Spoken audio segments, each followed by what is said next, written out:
क्या आपको पता है, जब मैं छोटा था मेरे दादाजी के दांतों से हमेशा खून निकलता था। कभी कभी खून उनके मुंह के कोनों से रिसने लगता था। वो कई बार शहर के डॉक्टर के पास गए, लेकिन उन्हें कारण समझ नहीं आया। दादाजी बहुत परेशान रहते थे, खासकर खाना खाते समय। खून उनके कटोरे में गिर जाता था और वो गुस्से में उसे फोड़ देते थे। खाना बंद करो, मैं मर रहा हूं और तुम लोग कैसे खा और सो सकते हो। जब से उनके दांतों से खून आना शुरू हुआ, उनका स्वभाव बहुत चिड़चिड़ा हो गया था। वो छोटी सी बात पर मेज पलट देते, घर के लगभग सारे बर्तन और चम्मच तोड़ दिए थे। अजी सुनते हो, खाना खा लो, फिर शहर डॉक्टर को दिखाने चलेंगे। पहले आप खा लो। मैं नहीं खा सकता। जब दादाजी ने अपना मुंह खोला तो मैंने उनके दांतों पर खून की धारियां देखी, ताजा खून और एक गंदी बदबू, जैसे उन्होंने सड़ा हुआ मांस खाया हो। तो फिर चलो अभी शहर चलते हैं, मैं भी साथ चलूंगी। दादाजी ने दादी को घूर कर देखा। तुम्हारा मेरे साथ चलना ही ठीक है, दुखी मत हो। अगर तुमने मुझे फिर से नाराज किया तो मैं तुम्हारी टांगें तोड़ दूंगा। दादाजी के चेहरे के भाव बहुत क्रूर थे, मानो वो दादी को कच्चा चबा जाना चाहते हो। दादी ने अपना सिर झुका लिया। उनकी हिम्मत नहीं हुई कि दादाजी से आंख मिला सके। दादाजी ने ठंडी आह भरी और गधा गाड़ी तैयार करने के लिए आंगन में चले गए। जैसे ही गाड़ी तैयार हुई, सामने रहने वाला सुरेश आ गया, अपनी वही चालाकी दिखाने। चाचा जी, क्या मैं आपकी गाड़ी थोड़ी देर के लिए ले सकता हूँ? मुझे शहर से थोड़ा मांस लाना है। जब सुरेश बोल रहा था, उसका हाथ पहले से ही गड्ढे की रस्सी पर था, जैसे गाड़ी उसी की हो। अरे बदमाश, मुझे और तुम्हारी चाची को भी शहर जाना है। तुम्हें कितना मांस चाहिए? अगर ज्यादा है तो हम नहीं जाएंगे, तुम पहले गाड़ी ले जाओ। सुरेश ने अपनी आंखें सिकोड़ी।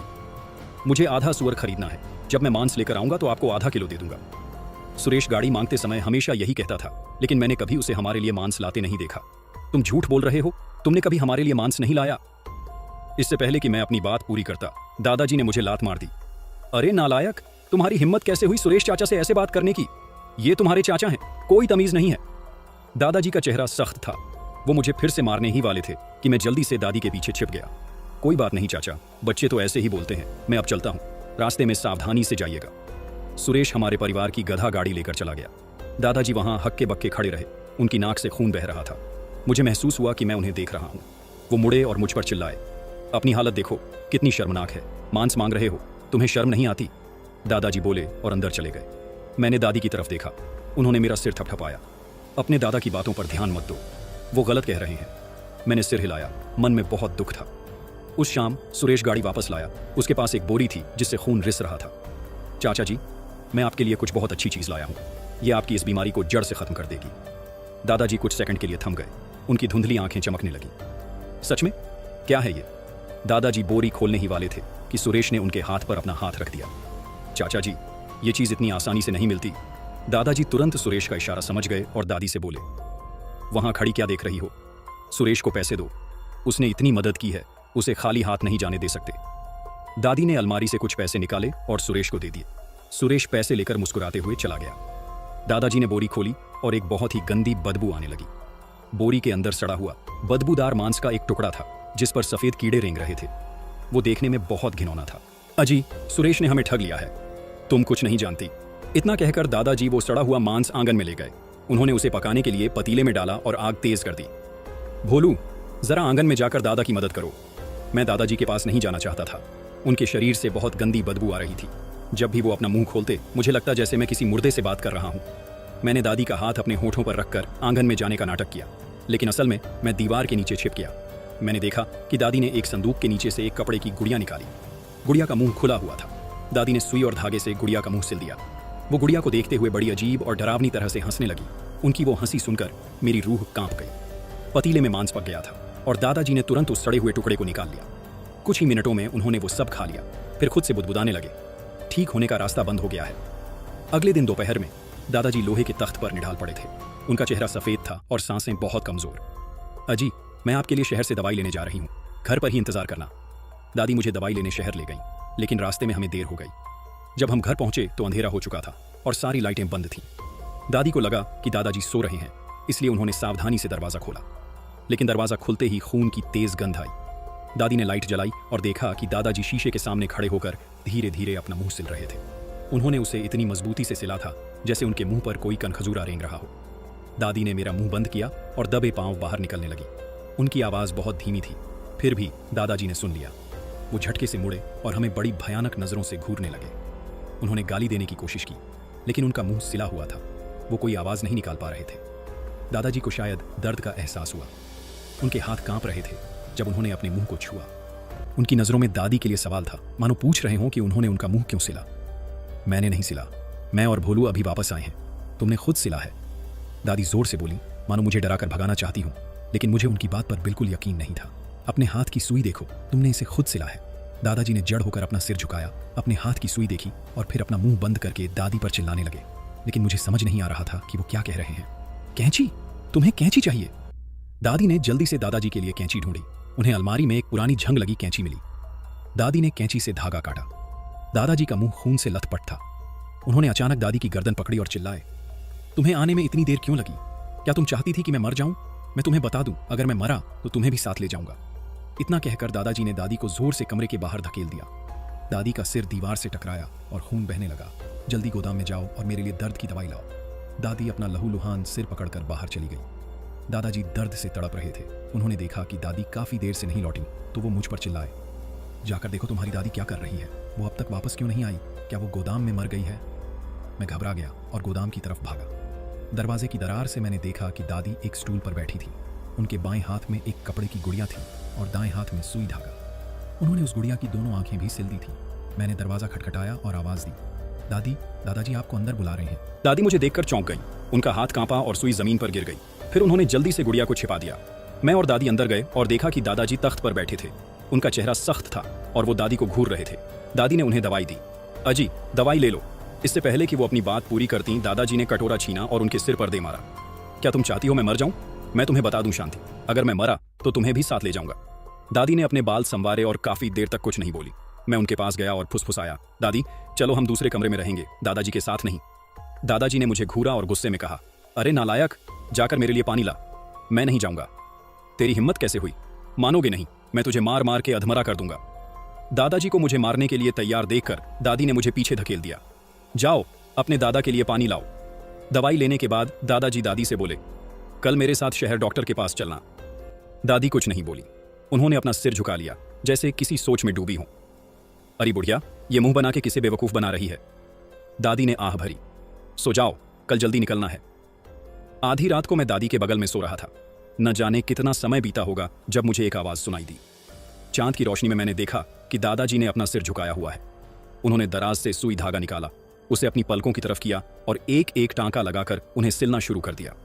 मैं बहुत डर गया और चिल्लाने ही वाला था कि दादी ने मेरी आंखें बंद कर दी। उन्होंने मेरे कान में फुसफुसाकर कहा, चिल्लाना मत, तुम्हारे दादाजी नींद में चल रहे हैं। अगर तुमने उन्हें जगाया तो वो डर के मारे मर जाएंगे। पर दादाजी की आंखों का क्या होगा? ये बड़ों की समस्या है, तुम चिंता मत करो, सो जाओ। लेकिन मैं सो नहीं सका।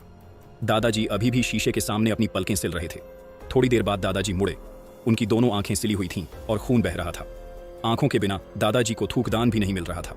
वो फर्श पर इधर उधर टहलने लगे, मेज और संदूक से टकराने लगे, जिससे तेज आवाज हो रही थी।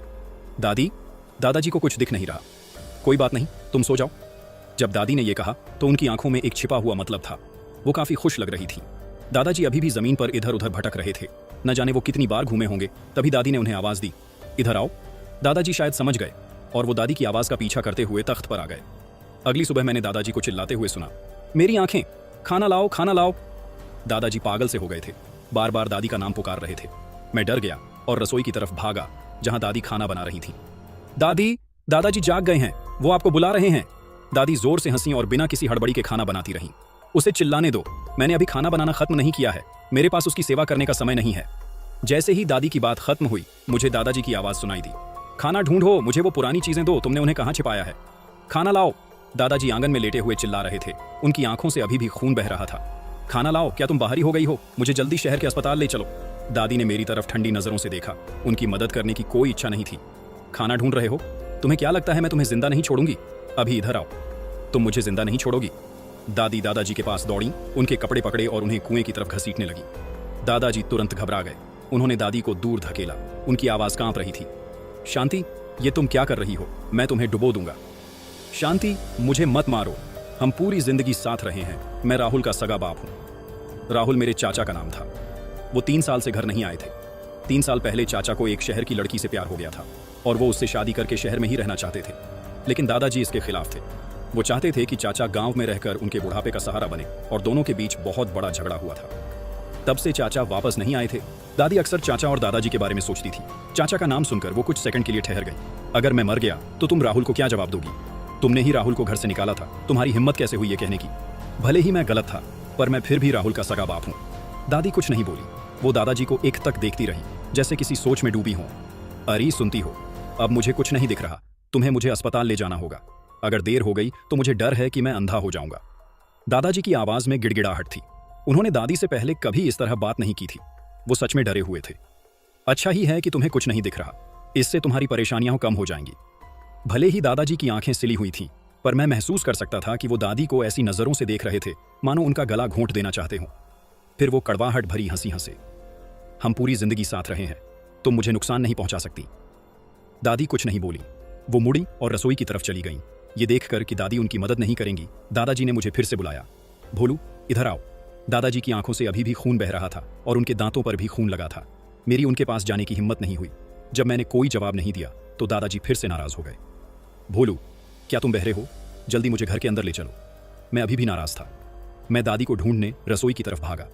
दादी ने खाना बनाना खत्म करने के बाद ही दादाजी को घर के अंदर जाने में मदद की। दादाजी को कुछ दिख नहीं रहा था, यहां तक कि खाना खाना भी उनके लिए मुश्किल था। अरे सुनती हो, मुझे थोड़ा खाना दे दो। दादी ने नाक भौं सिकोड़ी, फिर घृणा के साथ दादाजी की थाली में थोड़ा खाना रखा। दादाजी ने उसे खोलकर खाना शुरू किया। फिर अचानक एक अजीब सी हंसी हंसे।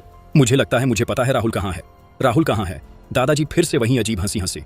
राहुल मर चुका है, उसे पहाड़ के पीछे बने शिव मंदिर में दफनाया गया है। दादी की आंखें फटी की फटी रह गईं। उनके हाथ से कटोरा गिरा और जमीन पर चकनाचूर हो गया। नामुमकिन। अगर यकीन नहीं आता तो जाकर खोद लो। मैंने खुद राहुल की लाश को दफनाया था, वो जहर से मरा था। नामुमकिन। राहुल का उस वक्त तुमसे झगड़ा हुआ था और वो साफ तौर पर गाड़ी में बैठकर गया था। वो जहर से कैसे मर सकता है?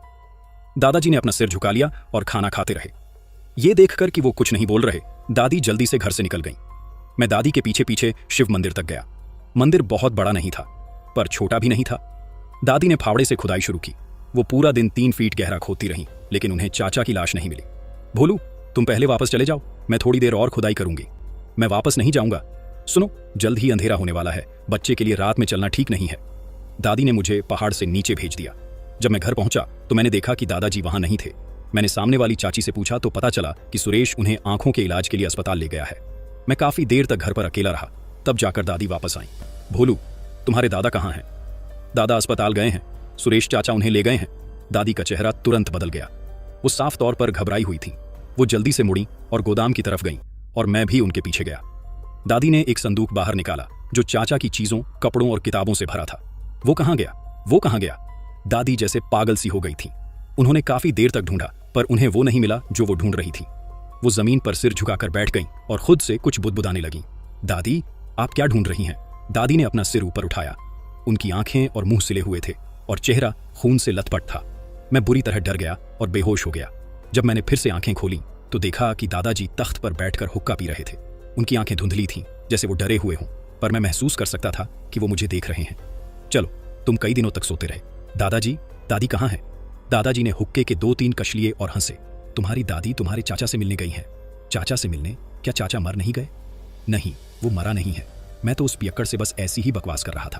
तुम्हारी दादी शहर गई हैं, वो अब तुम्हें नहीं चाहती। इतना कहने के बाद दादाजी फिर से डरावनी हंसी हंसे। दादाजी, मैं अपनी दादी से मिलना चाहता हूं। दादाजी ठंडी आह भरते हुए बोले, तुम्हारी दादी अब तुम्हें नहीं चाहती तो तुम उनसे क्यों मिलना चाहते हो? जैसे ही दादाजी की बात खत्म हुई, सुरेश मुस्कुराते हुए कमरे में दाखिल हुआ। चाचा जी, खुशखबरी है। कैसी खुशखबरी? राहुल वापस आ गया है। दादाजी की आंखें तुरंत फटी की फटी रह गईं और उनके हाथ से हुक्का जमीन पर गिर गया। वो सुरेश को एकटक देखने लगे। तुमने क्या कहा? फिर से कहो। राहुल वापस आ गया है। मैंने उसे गांव के मुहाने पर देखा। वो गाड़ी लेकर आया है और तीसरे चाचा और बाकी लोगों से बातें कर रहा था। वो बहुत कामयाब लग रहा है। दादाजी जैसे किसी सोच में डूब गए, काफी देर तक कुछ नहीं बोले। चाचा जी, आप तो खुशी के मारे पागल ही हो गए। जाइए, राहुल का स्वागत कीजिए। अगर भविष्य में मांस की जरूरत हो तो बस मेरे घर आ जाइएगा। मैंने तो जी भर के खा लिया है। दादाजी ने जैसे सुरेश की बात सुनी ही नहीं। उनके माथे पर बल थे और उनकी आंखों में एक तरह की चालाकी थी। अब जब वो कुछ नहीं बोले तो सुरेश धीरे से हंसा। चाचा जी, अगर और कुछ नहीं है तो मैं अब चलता हूं। इतना कहकर सुरेश चला गया और घर में सिर्फ मैं और दादाजी रह गए। मैं इतना डर गया था कि मुझे उल्टी होने वाली थी। जैसे ही मैं बाहर जाने लगा, दादाजी ने मुझे आवाज दी, भोलू, कहां जा रहे हो? गांव के मुहाने पर चाचा को लेने। इधर आओ, हम साथ चलेंगे। जब दादाजी ने यह कहा तो उनके मुंह से खून बह रहा था और उनकी ठुड्डी खून से सनी थी। उनकी ये हालत देखकर मैं बुरी तरह डर गया और घर से बाहर भागा। दादाजी मेरे पीछे पीछे आए। उन्होंने पहले कुएं की तरफ देखा और फिर मेरी तरफ।